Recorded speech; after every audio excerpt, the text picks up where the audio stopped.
All right, everybody, welcome back to the podcast. Thank you all for your support. Please rate and review on iTunes, Stitcher, wherever you listen. You should subscribe to this YouTube page too. We're now posting a lot of these as videos as well. Now in the age of Zoom, and we have I don't want to say a fun topic today, but a important topic that I think you will definitely want to hear about. My guest is welcoming back my guest, Charles Camosy. He's a professor of bioethics and theology at Fordham University. And he is the author of a very good book, Resisting Throwaway Culture. Charles Camosy, welcome back to the news. I'm back. So we're talking today about a very serious topic, which is nursing homes, specifically in New York. But honestly, I think a lot of this applies everywhere. You were recently on Tucker Carlson's show on Fox News talking about this issue. But why don't you just start? I know that because your book, Resisting Throwaway Culture, talks about how you are not just pro-life in the cases of the unborn child, but you are pro-life across the board. And I think caring about our elderly Americans is part of that worldview. But how did you become attuned to this latest problem at nursing homes? Well, especially after researching and writing the book, I guess I just thought, hey, we have maybe the paradigmatic example of people being discarded and thrown away when it comes to how we treat people in nursing homes. This was true before the pandemic. The workers at these homes, by the way, are paid almost nothing. They have virtually no personal protective equipment. They have virtually no training. They were horribly understaffed even before the pandemic. And so I wrote a little bit about this in the book and in my own writing before the pandemic about how this was already a situation where throwaway culture was just everywhere. It was just horrific. And then came COVID and the pandemic, and some states, New York, Pennsylvania, California, and some others were still doing investigations about how many states actually did this, sent a lot of COVID patients to nursing homes for reasons that we still don't fully understand. And again, so these were people, just to be clear. Yeah. These were people who were not previously in a nursing home. They became infected by the virus and then were sent to a nursing home. Were they elderly people? Most were, and some were, a minority were already in the nursing home, but most were not already in nursing homes. And I talked about this on Tucker's show, one of the possible reasons for this, and again, you try to get in the head of somebody that makes this a policy. It's tough. But one possible reason that I speculated about was, could it be that these hospitals were, in fact, in these places so overwhelmed that they just needed a place for these people to go? They weren't maybe in the worst shape compared to some of the others. But you wouldn't have sent COVID patients to a nursery school if they were open. If they had still been open, you wouldn't have thought to do that. Presumably not. And especially when you know that particular population in nursing homes is the one we're trying to protect from COVID, which makes it just, or the primary one anyway. The most vulnerable. I mean, arguably the most vulnerable. Arguably the most vulnerable. And so, I mean, now that has just created I call it, I'm writing an op-ed that's under review for the New York Times right now.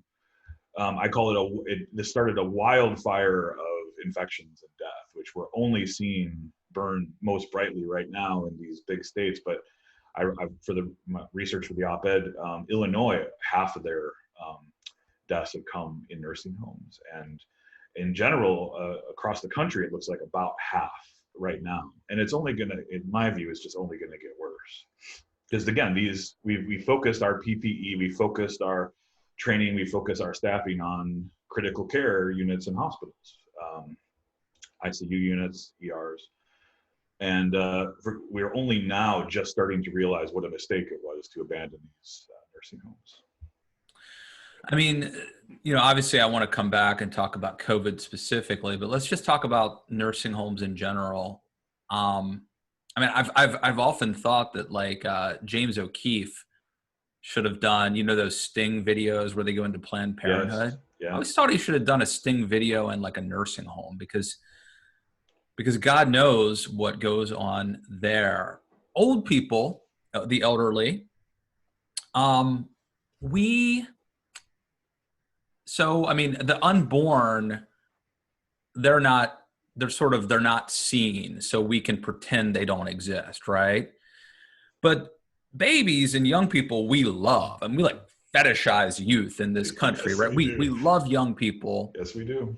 We don't really like old people that much, do we? I think if we take a hard look at our culture, it's hard to come to a different conclusion, isn't it? I mean, other cultures would revere the elderly and for their wisdom and sacrifice in the past, and we don't really do that much.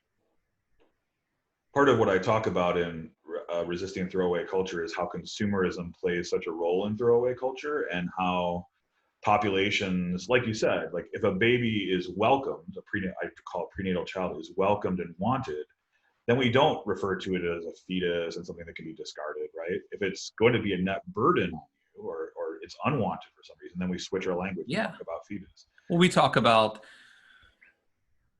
pick any actress on People magazine, look at the baby bump. Right. You don't ever say fetus bump. Or you don't throw a fetus shower for her either. But then at the end of life, we do something similar, right? Like once these, and it's on a cultural level, I think more than an individual level, we tend to think of these individuals as, past their prime, being more of a net burden, a place for mom that is not our place, away from us. We don't have to look at it. That's literally an ad, right? I see these ads all the time. It makes me want to throw up. A place for mom. The place for mom is in your place. That's where mom belongs, right? If again, there's lots of structural reasons why we've evolved, if you will, as a culture to not have the place for mom be your place. But in general, our death-denying, youth-obsessed, consumerism-obsessed culture has pushed these people to the margins, and it's a classic part of throwaway culture, it seems to me. We don't want to look at it. We don't want to acknowledge it. Well, let's talk about the structural problems.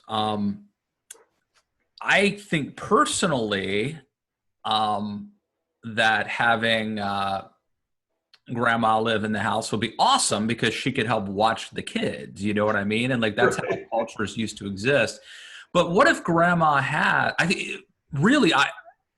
think for a lot of people, they don't have the bandwidth to take care of mom, Right. because like maybe mom requires constant attention, like in the sense that she literally could not be left alone, and I have to go work, and so I can't be here to watch mom all the time.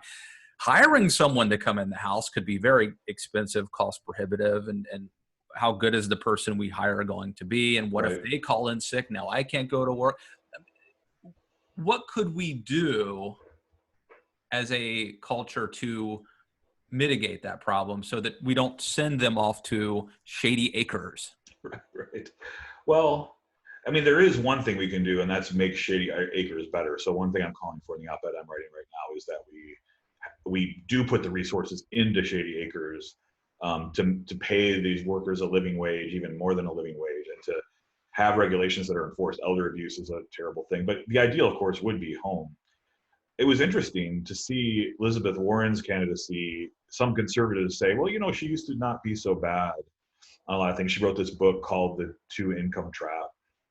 And I think that was talked about mostly in terms of children. But I think we can talk about the two-income trap being a structural problem along the lines you just suggested, right? I mean, if both, and I'm in this situation right now in my own life, if both of us, my wife and I, have to work, it would be really difficult for us to have our parents in the house in ways that we would have to serve essentially as a in-home nurse or something approaching that. But it didn't always used to be this way. We can point not that long ago to a time where it wasn't this way. And I speculate at the end of the op-ed I'm writing right now, people, it's almost become a cliche. Well, what will post-COVID, culture look like? But even though it's becoming a cliche, I think we still need to think about it. There were the roaring 20s and the baby boom after, two other really horrific situations which shook our culture to the core. Could this be part of what we change about our culture going forward? Maybe people will like the fact that they get to stay at home and want to stay at home with their children or take care of their parents more regularly or in a more systematic and careful way and not spotty way, and not outsource it to others. Maybe we'll make structural choices as a culture after this that would be revolutionary along these lines. Yeah. It's happened before. So you were on Tucker Carlson's show. My former, I worked for Tucker for 6 years. He's somebody who's really bridging this or sort of eroding the traditional left versus right paradigm. Like Republicans are supposed to think this, Democrats are supposed to think that. This issue, does it also defy? I mean, I could see certainly there ought to be a pro-life, culture of life, conservative component to this. Maybe though, there's also a big government liberal aspect of this that, or just maybe a communitarian, crunchy sort of aspect to it. Where does this issue fit into the issue matrix? Well, having read my book, that I really think we're in the midst of a major political realignment along these lines, and I think you personally, Matt, are right in the center of it. I think if I can speak, I don't know if I can speak for you about this, but I think you are embodying some of that movement in your own life and your own evolving views. I don't know if you agree with that or not, but Tucker certainly does, and he's I don't agree with him on lots of things, including immigration, but I think he's a fantastic example of somebody that's willing to challenge the structural economic structures, which previously had not been challenged by conservatives on the right. Just said, let it ride, let the government or let the market figure it out, keep the hands off the wheel. But especially those conservatives you mentioned, the pro-life conservatives, pro-family conservatives, are increasingly starting to say, hey, wait a minute, we've ended up in a place that we don't like very much when it comes to family, when it comes to children. And now hopefully we'll start talking more about parents and elder care. And maybe yeah. I'm sorry, you know who we care about even less than old people? Who's that? Inmates, prisoners. Yes. This is a similar thing, right? It is a similar thing. I as you know, in the book, I talk about that as a classic example of throwaway culture as well, especially when it comes to nonviolent crime and just throwing people away, literally throwing people away. And I think as it pertains to COVID-19, they are also very vulnerable. I mean, there are obvious structural reasons why that would be the case, right? Because you're sort of confined, like the definition of being in prison. And in fact, some people have been released because of this. But I think the same, whether it's a nursing home or a prison, there are like structural reasons why that setting would lend itself to more infections. Yeah.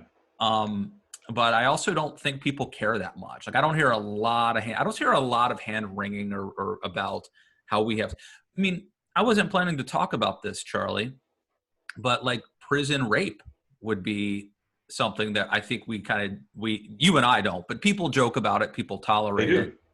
It's a joke for a lot of people. And it's like, I'm not saying it should be the top focus in the middle of a pandemic, but it should be on our list somewhere of things to get around to dealing with. One of the, I don't know if it's part of the definition of how I think about throwaway culture, but throwaway culture works best in throwing away the populations who we find most difficult when we find it most difficult to recognize their dignity. And that seems to be a classic example of a population that most find very difficult. But especially you and I are both Christians. We're called, Matthew 25 makes it absolutely clear to give special consideration to those in prison. And we end up with the goats, not the sheep, if we don't do that. I don't want to get into euthanasia specifically, but when we had this debate, when we initially started having the debate about reopening, there were people who were basically kind of making this binary argument that it's almost like Drago from Rocky IV. If he dies, he dies. There were even people saying, I think Dan Patrick, was that his name? Dan Patrick, is that the ESPN guy who became like a politician in Texas? Somebody said like, if I if I get corona, I get corona. Like if I have to die, then so be it, because I'm over 60. And there is look, I get it. If I work really hard my whole life to give my children a better future, and I worked really hard for them to hopefully have an inheritance for them, I wouldn't want to squander it the last year of my life. You know what I mean? Like in some Right. nursing home. No, that's right. And so I wonder how much of this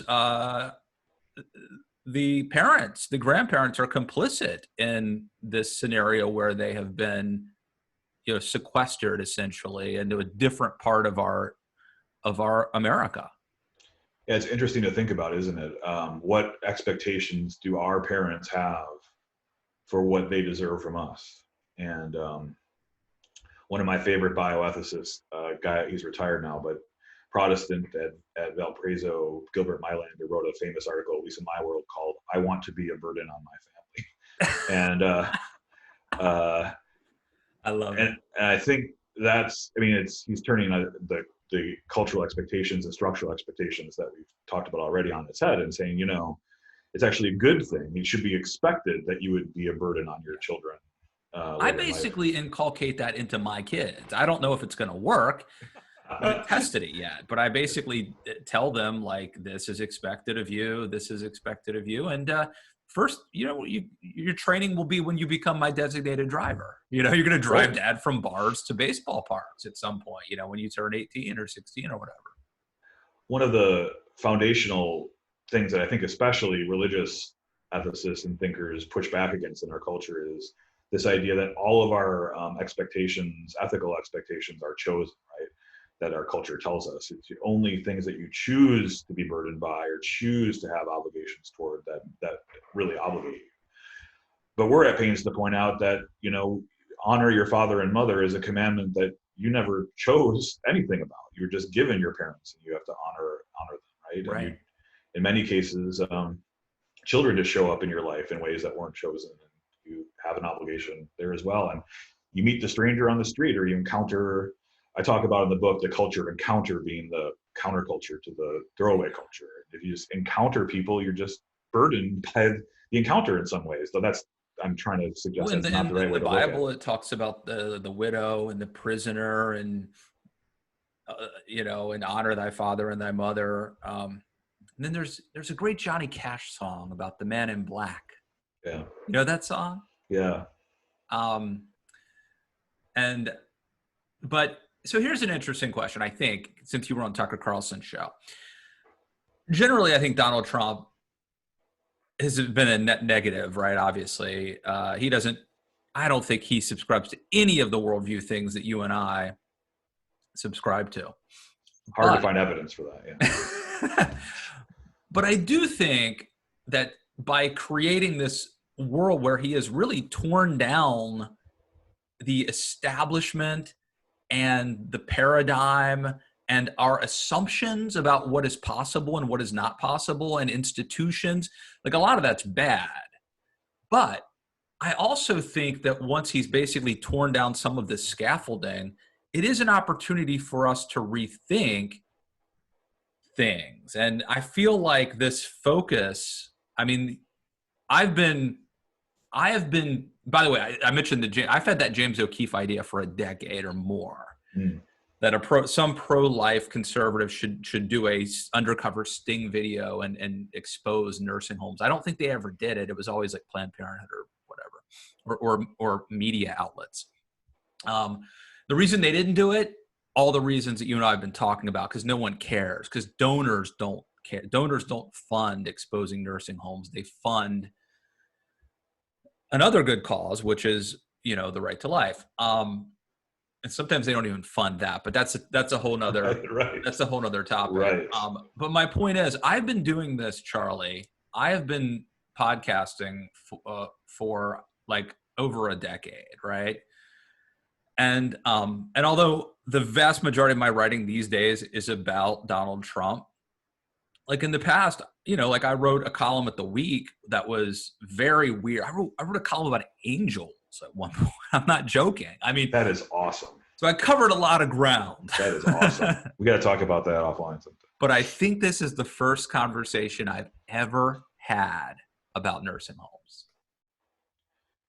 Isn't that shocking? I mean, that's one of the things I finish with in the op-ed I'm working on, where I say, could this be really one of the only things that could get us to focus on nursing homes? Because again, we want to look away. We don't want to face death. We don't want to face deterioration. We don't want to face our own limitations. And it doesn't produce any money, doesn't produce capital, doesn't produce growth. It's the opposite, in fact. But maybe this will be the moment. And so when you said before about Donald Trump, I firmly agree with that and written about that myself. Could it be a really positive in some ways? It's obviously negative, but could there be two silver linings here, right? Where we have the Trump thing tearing everything down, need people to think more creatively. Tucker Carlson comes out on Fox News against unbridled capitalism, right? And I mean, where did that come from? I mean, that would never have happened in any other era, at least in recent times. And now COVID comes, and it's awful, structurally, personally, in so many different ways. But maybe this 1-2 gut punch will help us think more creatively outside the box and focus on issues that we hadn't focused on before. Yes. We're got a couple things I wanted to run by you. Let's talk about so you're in New York. Fordham's in like Midtown Manhattan. Obviously, this started like in a nursing home in Seattle. Like when it came to America, I think that was the first outbreak. How much of this is a New York story? Have there been specific? Because I'm trying to think of my friend Tucker's agenda here, which may also be to beat up on a Democratic governor or mayor. How much of this is a New York specific problem where they made errors versus a global, or not global, but like an America problem? Well, New York made errors, and Fordham's main campus, there is one main campus in Lincoln Center in Manhattan, but the main one is actually in the Bronx. And I think the last time that I always thought that was it. When CNN used to be there, and I would just see Fordham University. Yeah. That's where you're based though? Are you in Midtown or are you in the Bronx? No, well, I've taught at the Midtown Lincoln Center campus, right by that CNN. But no, my main office is in the Bronx, by the Little Italy out there. But and it's Midwest boy. I didn't know any of this when I moved out to take the job. What's the difference between these places? But the Bronx is one of the worst hit, as you might imagine, one of the worst hit areas in the country for COVID. The antibody tests were done over there. Over 1 in 4 people from the Bronx apparently have had COVID-19 because they have the antibodies. It's just a shockingly high number. And there's also a disproportionately intense, packed, disproportionately poor, disproportionately people of color group of people there who've been hit by this in dramatic ways. And I almost feel overwhelmed by trying to think about all this because there's so many angles you can take. But here's a really important one. Poverty, race, tightness of living situation. These all affect, as you know, how the disease hurts our U.S. Americans. But again, I think we need to look not just at New York, and I think you're right. Tucker wanted to highlight the mistakes that Cuomo made, and we already talked about some of those. Just before you go on, give me a couple of those. I like to beat up on Democrats too now. Yeah. I mean, they were bad mistakes. So his administration, and he's been trying to defend this, and it's one of the really bad mistakes that is obviously bad to almost everyone who looks at it. That he's pressed on his daily news briefings. He doesn't really have good answers for, but he sent COVID positive patients to nursing homes that didn't have COVID outbreaks and created COVID outbreaks in the process. This was a choice that the governor made? Well, it's not clear how close to the decision the governor was, but it was his administration. And so a lot of, I forget the actual title the guy has, but his medical guy, his health guy, that usually sits to his direct right. And in the were they quarantined inside nursing homes, or were they in general? No. These these nursing homes were simply not ready to cover or to deal with these patients at all. They had no, and they told, they told and are telling the administration that, and Cuomo still defies logic and says, well, they should have, if they weren't, the rule is if you can't house them safely, you give them to somebody else. But you don't, it's not their job. You don't just, the hospital can't just send them somebody and then force this already understaffed and hopelessly difficult situation to sort of resolve itself and say, well, let's do some research around the city and find out where we can send this person. Now you went on Tucker, millions of people saw that. Is this something that you have exposed, or is this in the news? Like, I haven't seen this. Is this in the news, like in New York? Oh, the news. Yeah. So the New York Post, which, as you and other listeners may know, doesn't care for the Cuomo administration very much, has been hammering him on this for some time. In fact, they exposed another thing that happened, which was they sent COVID positive nurses to nursing homes in New York as well. This was mostly upstate, I think. But yes, so I haven't exposed this. I'm trying to look at it through the lens of throwaway culture and trying to focus on this more broadly. But it's interesting, like beyond the Post, there hasn't been actually much coverage of this, and I wonder why that is. I've been saying on Twitter and other places, this is a dynamite opportunity for any investigative reporter to dive in and find lots and lots of important and interesting things. But so far, it really hasn't been done. So much. I mean, this is just beating a dead horse here, but like, I just thought of another example of this. Like, we are so forward looking. Like, we care about the future, and I believe the children are our future, right? Teach them well, let them lead the way, man. Yeah. We don't care about the past.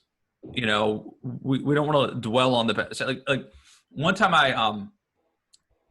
I literally was in Iowa for the day of the Iowa caucuses, and I was spirited out of Iowa before any votes had been counted to go to New Hampshire.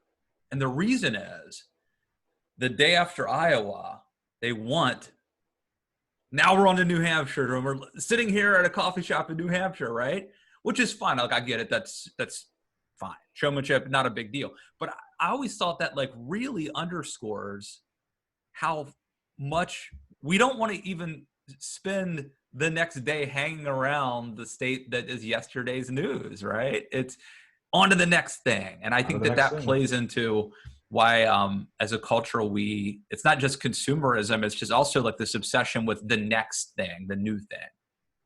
But it is, I mean, I don't know, you're closer to the business than I am, obviously, but my sense is the reason they do that is because they want to be out in front of whatever story is next. And if they're not there to cover it, somebody else will cover it and beat them to it, and those machinations take place. So I don't know if it's consumerism necessarily, but certainly reputation and which eventually leads to money making.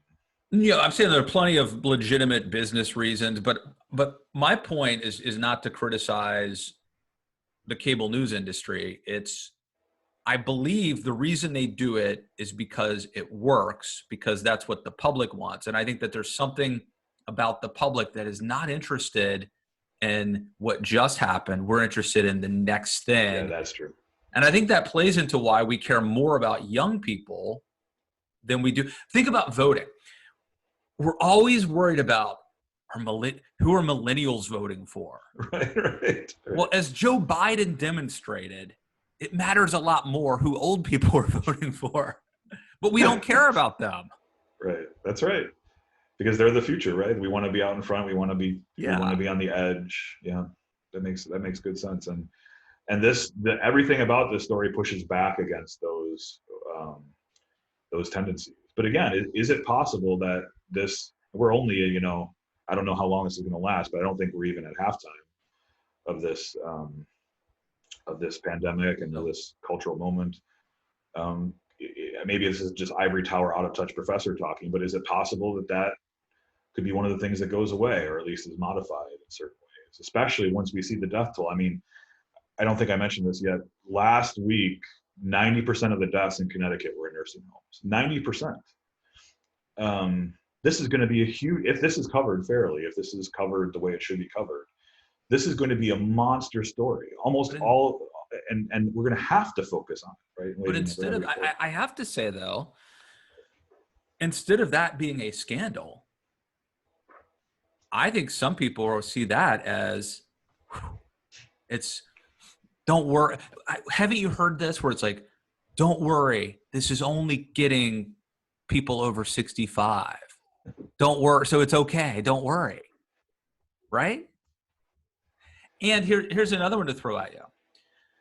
We have created a weird, unnatural situation where we take our elderly and put them aside in a facility. But think of it this way. What if we didn't do that? Would we have a situation where kids are coming home from college, they're being let out of school, and they are then infecting their parents and grandparents? Like, would there, I wonder if it would have been, mitigated or just as bad or worse. Yeah, we don't know that. And again, the primary critique, I mean, we have talked about the cultural issues that are decades down the line maybe and how they unfold. But the first thing was, how about protecting nursing homes, right? Like, as you mentioned, we knew from the beginning, because the outbreak began in a nursing home in Washington State, we knew from the beginning that this should have been a focus. And it wasn't. For some reason, it wasn't a focus. Not only not a focus, we dumped COVID patients into nursing homes and made it worse. We dumped COVID positive nurses into nursing homes, and we made the problem worse than it otherwise would have been. So yes, I think you're right. It's complicated to think about how this would work if we had, the vision that I'm articulating here. Maybe it would have been worse, but at the very least, we had to deal with what we had at the moment, which was we put these people away and we did not protect them, and we're still not protecting them. We're still not doing what needs to be done. Okay, aside from not sending COVID patients specifically to nursing homes, what are some realistic things, policies, or actions that we could take to help protect people in nursing homes? Well, the first thing is to really do essentially analogously what we did for staff in hospitals. So make sure that the staff is well trained about how to handle patients, how to handle their own personal protective equipment, make sure they have personal protective equipment. I mean, I have friends, lots of friends in the health industry as a bioethicist, and I've seen on Twitter, like, how careful you have to be just taking off your own personal protective equipment at the end of the day if you don't want to infect yourself or somebody else. And that takes training, that takes hours, that takes money. We didn't do that. And we don't have highly trained, decently paid people working in these homes at all. And that we didn't have enough people working in these homes. So we brought in other people for hospital work and clinical work. We need to do the same thing. And then we need to have regulations for these homes that they speak the truth about what's going on. So lots of nursing homes denied at first that these were major problems. I don't know if you saw, there was a story of a nursing home in New York City that for several weeks said we had 35 deaths, and then suddenly they had 93 deaths, and everyone was like, well, where does this come from? And these huge numbers of deaths that weren't being counted before suddenly jumped up, and New York's death rate through sky high. We weren't getting accurate information. We didn't know what was going on in these nursing homes, like we currently know now about what's going on in the clinics. I mean, if someone was abusing, if someone ran like a nursery school and they were like abusing kids, the kids' parents would find out. They'd be all over it. The media'd be all over it. But with older people, and I mean, there's just this humiliation. There's a lack of dignity. It speaks to your book. I mean, this is people who have more power, who are essentially mistreating very vulnerable people. Imagine being, and I think I saw like years ago, like in the 80s, 21 Jump Street. I think one of the kids went undercover in like some sort of I guess it was like a mental institution, a juvenile mental institution or something, some show, and it just puts you in the mind, like, what would it be like to be in a nursing home? Yeah. And to be like, the nurse comes in and you're one of 200 old people that they have to deal with that day. And you're basically a problem for them. You are an inconvenience, not just an inconvenience, but a problem. And that's your existence. That's just horrible. They don't have the time or resources to treat you like a human being, right? It is like you're a problem. You're the next on the list. A nurse friend of mine was telling me about, when I was sharing this on my own Facebook feed, about how her first job as a nurse was in a nursing home, and she just felt like she was going from room to room pouring pills down people's throats, right? Even a nurse, the nurses are the ones who are supposed to have personal relationships with the patients, right? And able to kind of check in and see what's going on, and not just, I criticize and others criticize doctors for not, or our medical system for not allowing doctors to have these relationships. Even nurses in these nursing homes were so overworked that and she couldn't wait to get out of there. She said, I would have gone crazy. I couldn't have dealt with it. And one aspect of this that I haven't mentioned, that I want to make sure to mention during our podcast, 50% of people in nursing homes have some kind of dementia. And my next book is going to focus on how we've lost, especially in secular medicine and secular medical ethics, the basis for human equality. What makes us all equal? You and I have an answer to that. God made us equal because we're made in God's image and likeness.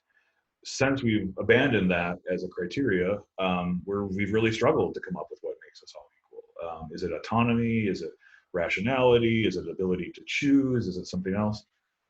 Well, in the book, I'm arguing that I tell a story about how we're really on our way to saying that people who have especially late stage dementia really don't count as equal as us, because if we pick one of those other traits, rationality, self-awareness, autonomy, they don't have it like you and I have it, and other people have it, other human beings have it. And this is one of the reasons I want some really serious investigative reporting done, and maybe even some law enforcement work in what's happened here. Is if there's 50% of people in nursing homes who have some kind of dementia, and there are these huge death rates, I mean, I think you just need to do the math to say, given what we already know about, again, we were already understaffed and not treating people with dementia the way they need to be treated in nursing homes. I think common sense would tell you this had to have played a role in the number of deaths that took place in nursing homes as well. What's amazing to me is that, like, you're tackling in your career, you're tackling issues that have to do with dignity and decency, and yet you basically have this entire niche to yourself. Like, you're the only person who's actually, it seems, it would be like if there was one person on the Donald Trump beat, this is a huge issue, not just and what you do it transcends the nursing home. It's just one aspect of it. And there aren't a lot of people who are devoted to the vulnerable in general, right? There are people who care about unborn children. Right. And there are groups like Prison Fellowship or something. I don't know how much they care about inmate abuse, but I hope they do. But they're focused, But I don't know anyone else who's this is their beat. I don't know. I'm biased, of course, but it just seems like Christianity to me.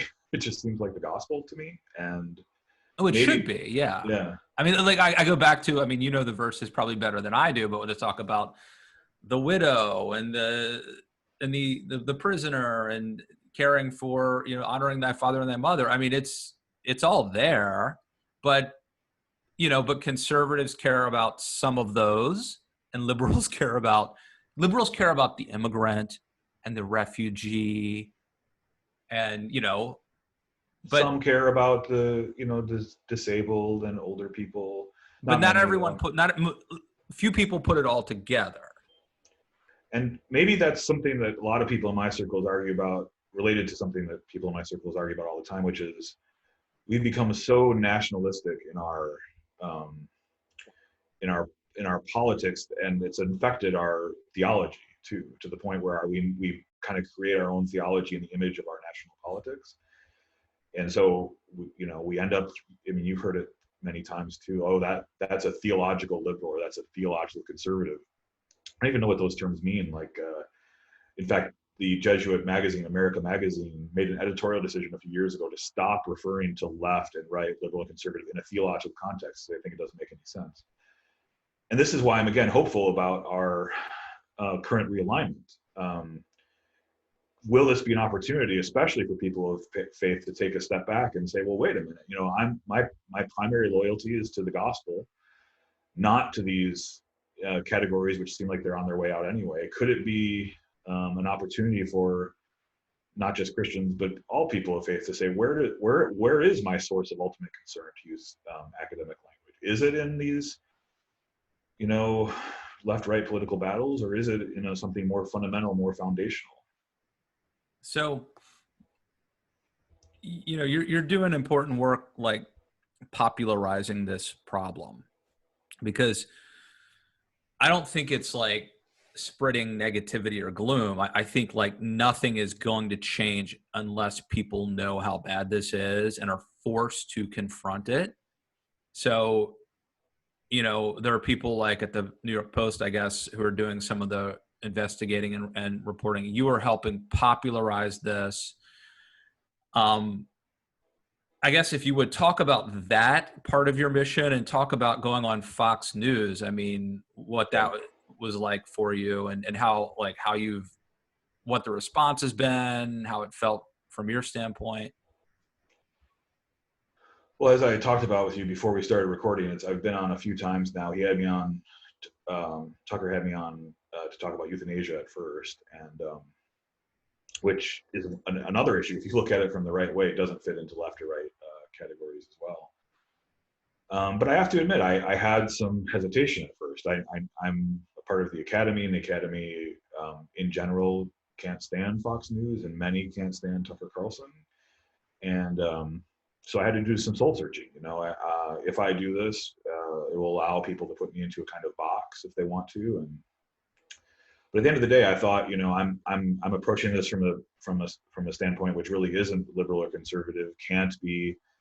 In a fair way, if it's in a fair way, I can't be put into those boxes. But I just thought the opportunity to speak to, 3 or 4 million people was too important a chance to pass up. And after this after every appearance, and you probably know this, having done this as a career, but you get the most interesting emails from people. And after this last one was by far the most, like when I talked about the nursing homes, I got the messages as soon as I stopped recording or stopped the live feed and started getting ready for bed. My email just went ching, ching, ching, ching. And there were these horrific stories people were telling me about their own experiences with nursing homes and everything we just talked about. And it went from this. These are Fox News viewers. Yeah. Which is an interesting demographic. People who probably lean right, probably. Most of them. Who are watching, and they're like, wow, someone's finally talking about this issue. And was anybody asking you for help? Yeah.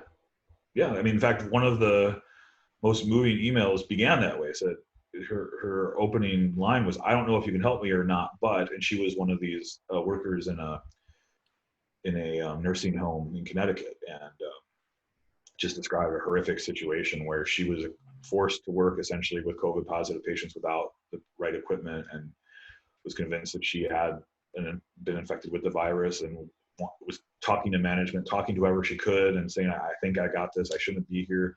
And she finally just had to quit. And this was just one example. I mean, I don't know how you do this, where you must get thousands of emails and there are all of these dramatic stories. I'm like, no, most of them I get just tell me I'm an idiot and that they don't like my necktie. I don't get nobody asks me for help. Well, you've been doing this a long time and are so good at it. I'm just trying to figure out how to do this myself. But in part because I got so many of these stories that made it real. I mean, professors talk about things that aren't really real for them all the time. This made it so real. Like, these are real people and having real serious problems. One described a situation where this was before COVID, where the neglect of their father led to their father's death.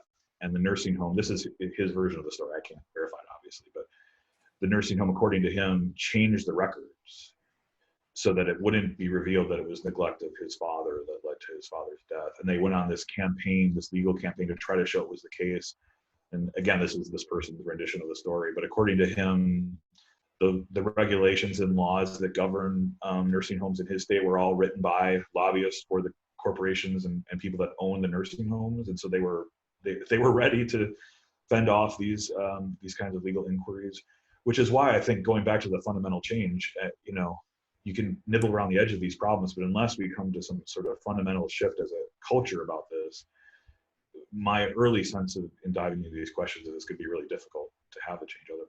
Where's the AARP on this? There should be a lobby for these people. What about the AARP? Do they care about this? Yeah, professors aren't very good at saying when they don't know something. I'm trying to get better at that. I don't know. I don't know enough about AARP and what they stand for. But I doubt if they are. They should be. There needs to be, and this could be concerned citizens. There ought to be somebody who this is their issue.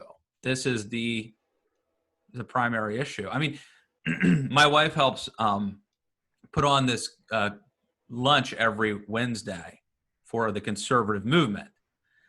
And there's a group, whatever the issue is, there is a group that is their mission, and it could be like, I won't name any names, but like every issue has somebody who's like the point person on it. And it's like there used to be a magazine for everything. There's like a group for everything. I don't know of a group who's focused on nursing home abuse or nursing home problems. And see, the thing is, a simple Google search will I'm sure, there must be. Well, no, not a group, but these stories, right? The stories are out there for people. But they're probably, actually, I would say that there probably is a group, and it's a guy in his basement, and they're in his pajamas, and they're underfunded, right? Yeah. But like you said, I don't know if this is a reach or not, but in general, I have found people that have money to give to organizations like this aren't the same kind of people who are interested in facing their own death and death in general. And that's another thing that we've already talked about, but that really hurts our ability to face this directly, is we have a death denying culture that doesn't want to take a look at the death of our parents, the death of our friends, our own deaths. And if we're going to be honest, and maybe this is one thing that, again, the pandemic could change. If we become so hyper aware of our own possibility of death or the death of our parents and friends, maybe we're just going to be forced to confront it in ways that the culture would give us plausible deniability before, but in the midst of a deadly pandemic, it's hard to maintain. Well, I'm glad you're out there doing it. Anything else we should know? Anything else? I don't want to leave you without having a chance to say whatever you want to say. And then how can we, find out more about this, and how can we read your stuff? Yeah, I guess I would just, the last point I would make is I originally went into these sets of questions thinking, the primary focus should be on reforming the institutions. And I still think that should be a primary focus. But I've been convinced, especially by a close friend of mine, that we also need to think about what our homes look like. And like, are we thinking when we buy our next home, for instance, where mom and dad will be, and we make future decisions about resources or about anything really, like, are we making space for that in our lives? And it's the structural problems you mentioned exist. We need to work on those, but maybe that's something we can think about going forward too. As far as my own stuff, my book, Resisting Throwaway Culture, just came out on audiobook. So if you're an Audible person or an iTunes person, yes, let me just highly recommend it. And also go back and listen to the podcast that we did. We had a whole big discussion about that. I mean, in the book we talked about the death penalty and nuclear proliferation and some issues where you and I don't even agree, actually. Yeah. But mostly it's what's it called? A consistent life ethic. That just the notion of having a consistent life ethic, which I found fascinating. And I've been frequently recommending your stuff to people and telling people to check out what you do. Well, you're an inspiration to me because if in front of everyone you're having this, again, I think it's fair to call it a shift. And I also recommend you to a lot of people who think that it's not possible. So something new and interesting is happening here. And it's terrible right now, but I actually do have hope that we could do this differently. Awesome. And how can they follow you on Twitter? It's just at first initial and last name. So at C Camosy, CCAMOSY. All right. We'll see if you get some more letters and yeah, I got to grade these finals at some point too. So awesome. Well, thank you again, Charlie Camosy. Thanks for coming on the news. My pleasure. All right, man. That was really fun. That was really good.